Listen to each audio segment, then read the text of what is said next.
What we're doing today is going over FRQs 1 through 3, the calculator FRQs, but in context of what's going on this week. Tomorrow, the When You See You Think for everyone who's going to be here is due for me just to walk around the room and make sure that you've tried every single box.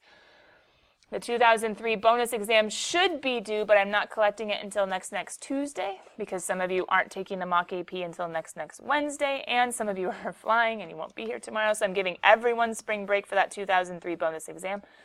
I'm going to post another logistical reminder for over spring break, including spring break quoting that we just talked about. The document, if you have any questions on that, you can reach out and let me know. It can be handwritten, counting as double. It can be quoting, counting as one, or it can be any combination of the two. And then what's also due tomorrow is the 2008 exam, totally attempted, graded, and corrected, which is what we're going to try to do today as far as finishing our free response 1 through 3 and then going back to our multiple choice. Let's see, did I miss anything? There's a forever quiz the Tuesday we get back, but that should be listed in your logistical reminders, so check out Google Classroom. Sound good? I think so. Ready, set, and here we go. So questions 1 through 3. I'm going to start on FRQ number 1. I have the answer key, somewhere over here. Waiting and ready to go. Let me go ahead and just answer it. Pull it up, I should say. It's going to be kind of small, kiddos, because I'm going to try to put the answer key on one side. It's just a little bit easier for me, and try to put the question on the other if it works out, which it might or it might not. I think it might be easier just to put the answer key full screen. All right, what questions do we have on number 1? And if it's something specific as far as like, hey, I didn't write my DX, well, go ahead and take away a point. But if it's something where you're like, I think they might have taken away a point, maybe someone in your group brought something up you hadn't thought about, and it's very specific to you and what you wrote, maybe don't ask it right now. Maybe ask it after class really quickly or during period 7 or during lunch. But for right now, is there anything specifically you guys want to know about the directions, about the answers, or about the grading? Ryan?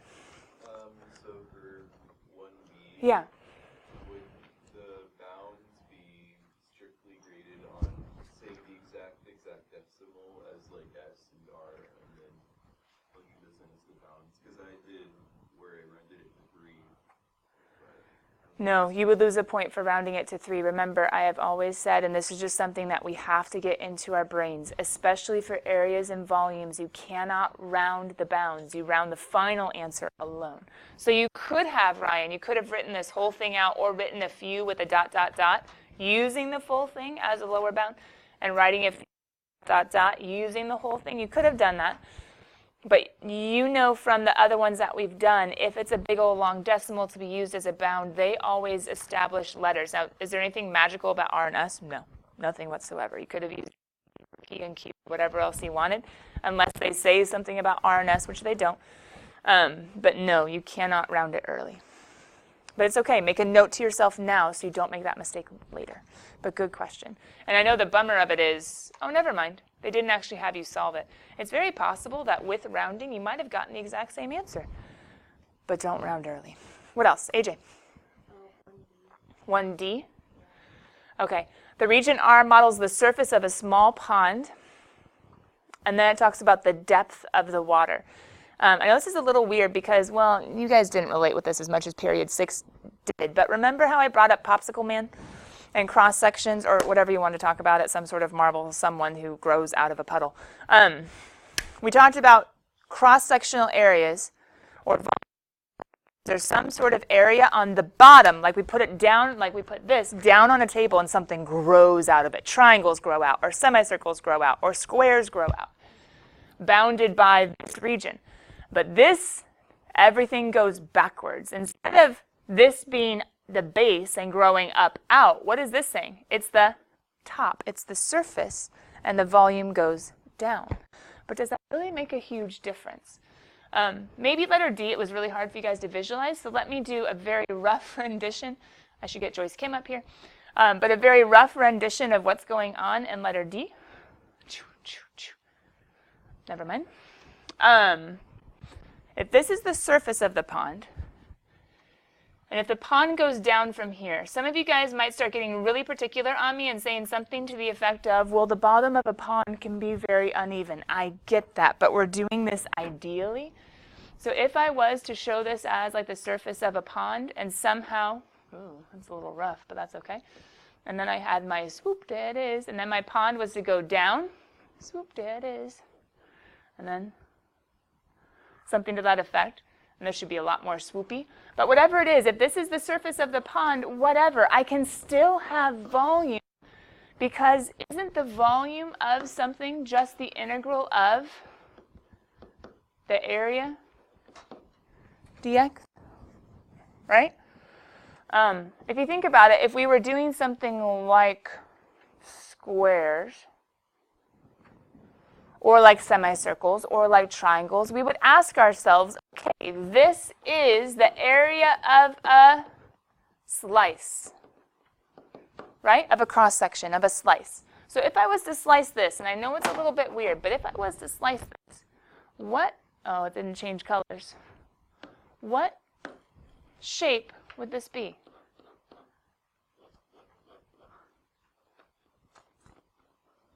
If I was to slice it, what is it? Maybe it's a square. Are we guaranteed that it's the exact same with the base and the height? So instead, I'm going to say, to be safe, I have rectangular cross sections. You're like, whoa, how was I supposed to know that? Well, I know it's a little bit rough, but don't we assume that the surface of the pond is mimicked on the floor of the pond? Isn't it very rare that the floor of the pond is going to like jut into different areas than this? It's this. So unlike a triangle, which would have very weird, like, I don't know, a trench or something in the middle of your pond, rather than a semicircle, which might be a little more true to form. But we're just making this as in, okay, fine, we're thinking of it as a pool. I know they said pond, we're thinking of it as a pool. So whatever's on top is mimicked on bottom as far as the same boundaries. That's going to give us a rectangle. And guys, what's the area of a rectangle? The base is the exact same shape as the top. Can't I say that top minus bottom is equal to the base? I can say top minus bottom is equal to the base. What's my height going to be? They told me my height. Just like with any other rectangle, they have to give you a clue. In our notes, I think the height was 1, or the height was 3, or the height was something. For any rectangle, they have to give us a clue about the height, and the base is established by the top minus bottom. Same thing here. They gave me the height. They just said the height was changing.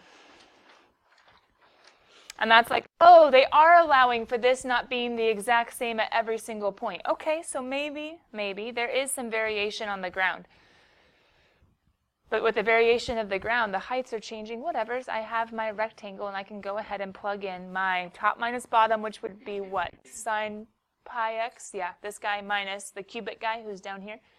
This dude minus this dude will be your base, and then this dude will be your height, and then you can throw it into your integral. And that's what you should see. Haha. Height times base, whatever. Base times height, whatever. Ready to go. Anything else on number C or D? Either the question or the answers or the grading. All right, number 2. First of all, sorry, what was given in number 1? A graph and the equations in the graph, right? A graph and the equations in the graph, and it was a lot of areas and volumes. Okay, what's given in number 2? A table. A table of a derivative? Nope. Of an original. Of people and time. People and hours. Concert tickets went on sale at noon. T equals 0, and we're sold out within 9 hours. Number of people waiting in line is modeled by L.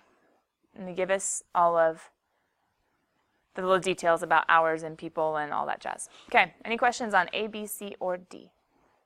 Patricia? B.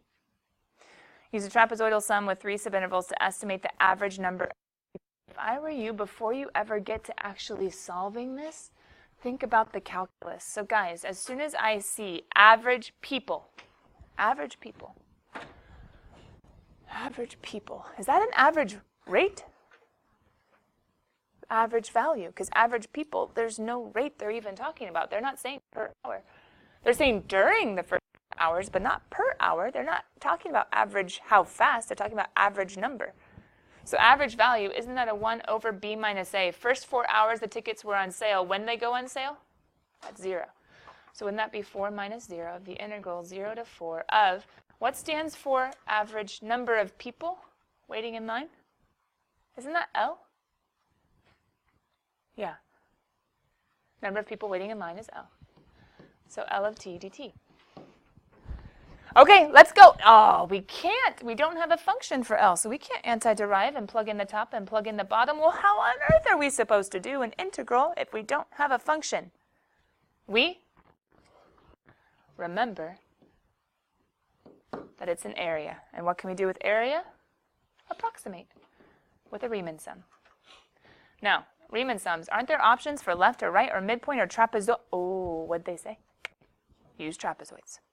So the context of the problem is you're trying to solve 1 over 4 minus 0, the integral from 0 to 4 of L of t dt, but this integral cannot be solved because you don't have a function unless you estimate the area with a Riemann sum. So, trapezoids. You're only going from 0 to 4, so from here to here, and they say 3 subintervals. Well, guys, isn't there just naturally 3 jumps? Jumpity jump jump. Jumpity jump jump if you wanted to. We could totally make like an actual little and we could say 0, we could say 1, we could say 3, and we could say 4. 1, 3, 4. We could say, okay, we're going up at 1, up at 0, we're going up at 1, up at 3, and up at 3, and up at 4 to go hit the curve. Now, I don't know exactly what the curve looks like, but I do know that at 0 it hits at, I don't know, something like 120. And I know at 1 it hits, I don't know, somewhere higher. And at 3, oh, stink-a-dink, it hits somewhere even higher. And then at 4, it hits somewhere way back here almost to where it started. So can't I draw trapezoids and draw trapezoids and draw trapezoids and solve for the area? If the picture helps, draw the picture. I don't know the curve, I don't know exactly, but I can draw the points and make trapezoids. So what are my area formulas for trapezoids? Do we need to study our forever cards?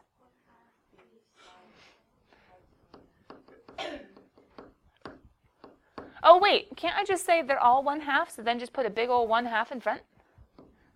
Oh, I can do that with the base too, because they're all the exact same. Are they all the exact same base? Nope, because he's a base of 1, he's a base of 2, and he's a base of 1. So therefore, with all of that stuff, oh, for period 3, got it. With the bases that are different, I can't actually like pull out the common base. That's all right, though. I'm just going to have them in here. I'm going to have my 1, I'm going to have my 2, and I'm going to have my 1. But what else do I need besides 1/2 base? Height 1 plus height 2. Well, how high did 0 go? How high did 1 go? How high did 3 go? How high did 4 go? Oh, okay. So it's 120 plus 156. It's going to be 156 plus 176. It's going to be 176 plus 126.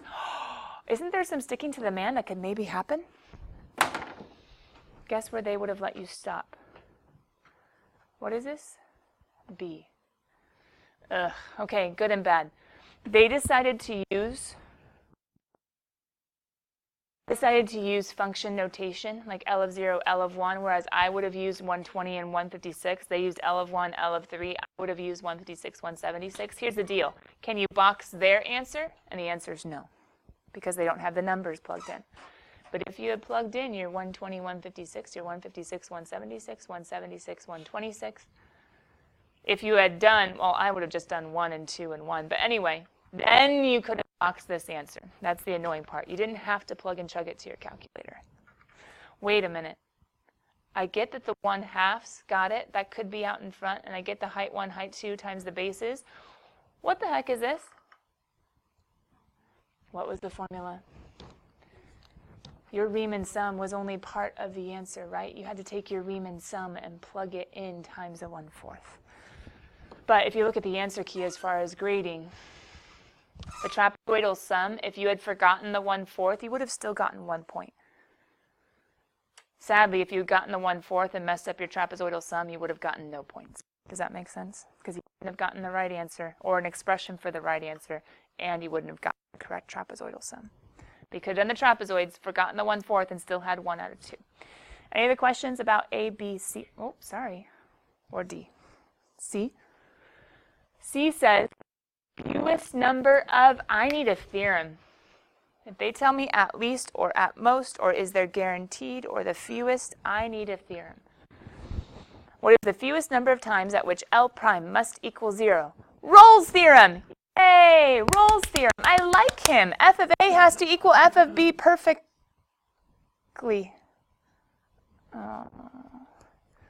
Do any of the L of B's equal L of A's perfectly? So this is one that we've seen before this year where Rolle's theorem doesn't apply. We don't see an F of A equals F of B, therefore F prime of C must equal 0.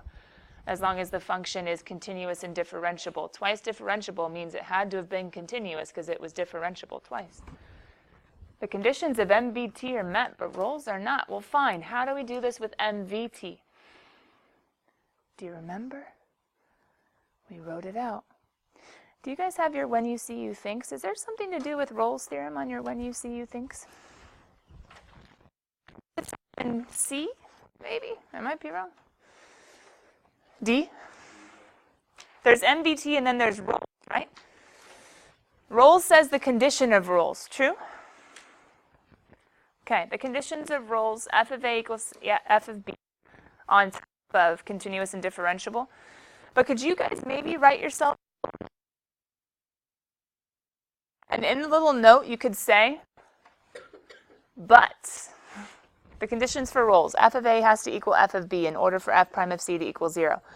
But if no F of A equals F of B, Rolle's theorem, yeah, I know, F of A has to equal F of B in order to guarantee the derivative is 0. But if F of A does not equal B, can still show F prime of C equals 0 by MVT and IVT, looking at average rates. Conditions for Rolle's theorem. F of A has to equal F of B to let F prime of C equal 0. But I'm a little sad for the ones of you that are not even caring right now. Oh well. I work an entire year, and it's up to you what you do at the end. Rolle's theorem, F of A equals F of B on top of continuous and differentiable, F prime of C equals 0. But if F of A does not equal F, here, you can use MVT and IVT looking at average rates. What do I mean? On average, F minus F of A all over B minus A. On average, did the amount of people increase or decrease in the first hour, between 0 and 1? On average, increase or decrease? Increase. On average, how about for the next 2 hours? Increase. On average. Ooh. If this is continuous, the number of people is continuous and differentiable, therefore only smooth turns. What's the only smooth way, or sharp turns, but either way it exists. The turn exists. Why am I saying turn? Average increase to average decrease.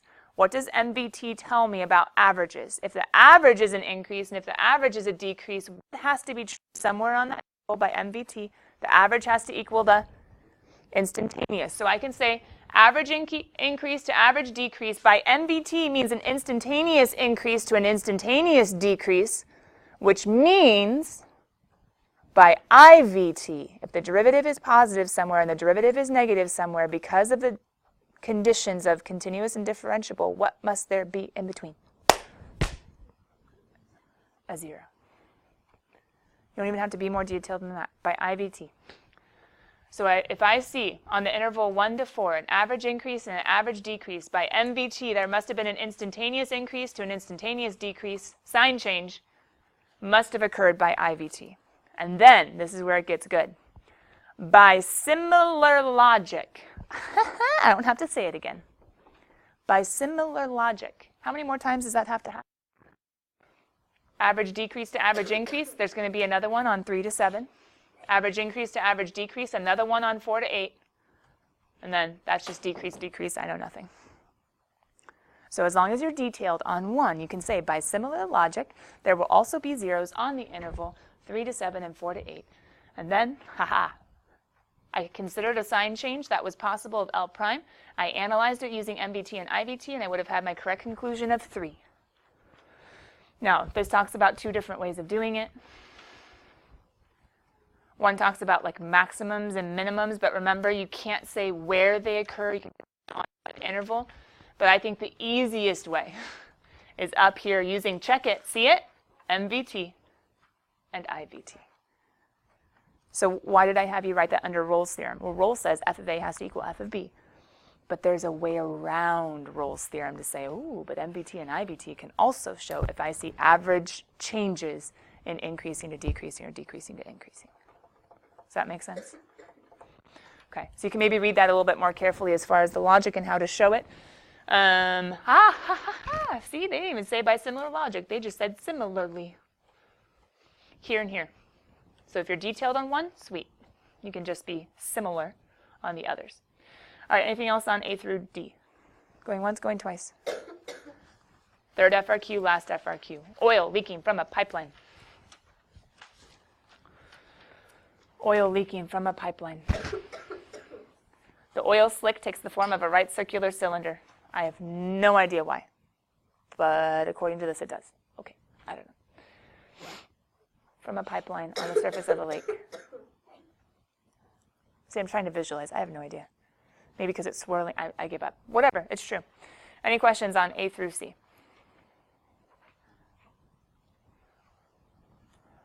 Yeah, Thomas. B.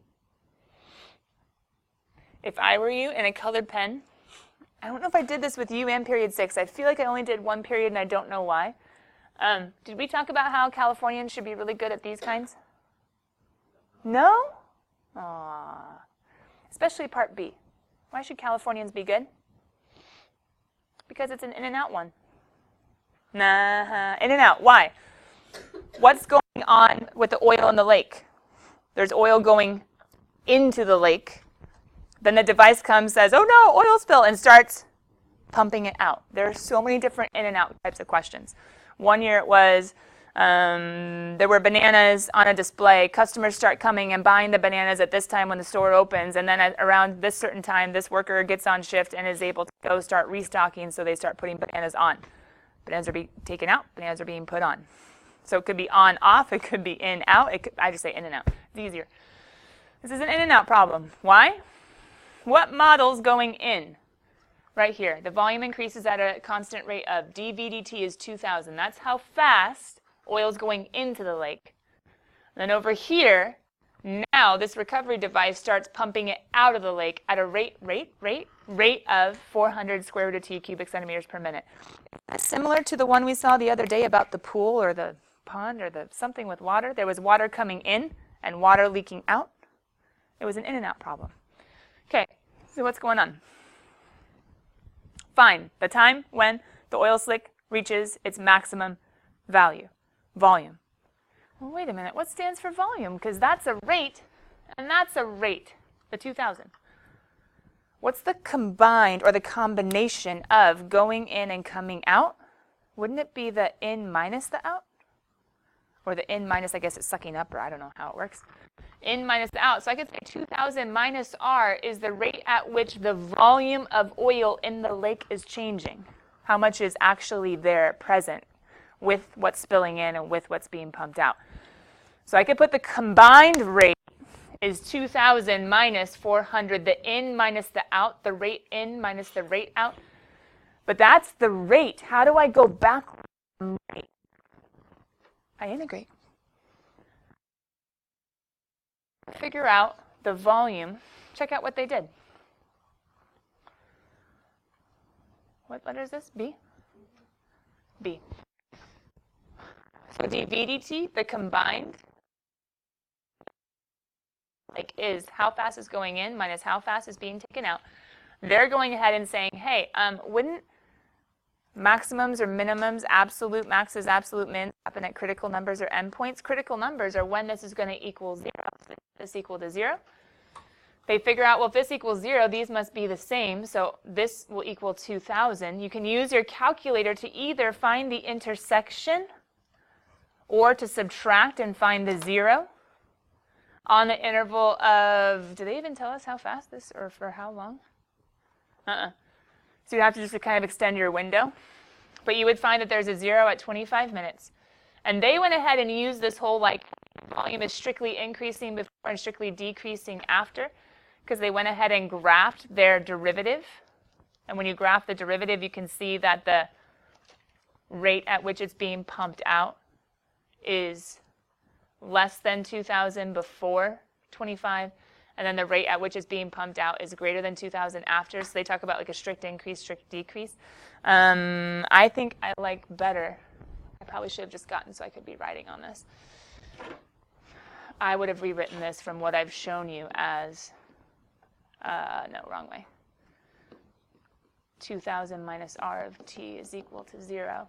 I would have graphed your y1 minus y2. And when you graphed it and when you saw your 25, this is my dv dt. You would have seen a 0, and you would have seen it above, and then you would have seen it below. You could think of this as the graph of the derivative and say, oh, the derivative goes from a positive to a negative, a strict increase to a strict decrease. That has to be the absolute max. That's one way of doing it. Doing it is actually saying, oh, where was it at 0? And where is it? I think you have to look at your graph. It's just going to keep on, the rate's going to keep on being negative forever. So there is no point at which it could have turned around. But a few different ways of doing it. But if you graphed your dv dt, you would have seen that 0 being above, before, below, after, which means v is increasing and then v is decreasing. I have a max in between. Does that kind of make sense, Thomas? Integration is net change. Anything else?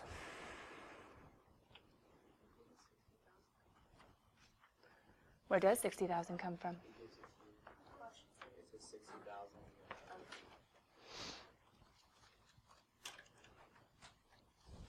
Does that make sense? They gave us the initial. All right, cool kids. Sadly, we are almost done. So what's going on? Do we still have some multiple choice that we might not have fully corrected? Yes. To that end, let me go ahead and actually up here on the board, can you guys, if you have them close off the top of the head, can you give me some numbers on the multiple choice, just so I have an idea of how many we're missing? Do you have any specific ones you're like, I would really like to know?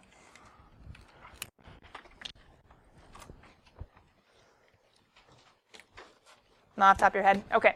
Tonight, I'm going to go ahead and give you guys your new, why is this so weird? Oh, it's because I don't know how to copy things. Okay. I have your last packet of free response, which is questions 4 through 6. If those are the calculator free response, what are these? The non-calculator free response. The non-calculator free response, same thing, 45 minutes. It's the old version of the test where there were 3 and 3, so it's even and even. But what do you need to do before coming to class? Because I can't give you class time tomorrow. Grade it, correct it, give yourself a score, and come with the questions as to why. I might give you like 2 minutes, and that's about it. Cool beans? But also come with those multiple choice that you're like, I didn't ever get this answer. I'm just going to have it flapping, and you just pull. Pull. Pull. Pull. Pull. Oops, nope, nope, nope, you don't want that many. That'd be sad. Pull. Thanks, Nick. Pull. What a gentleman. Pull.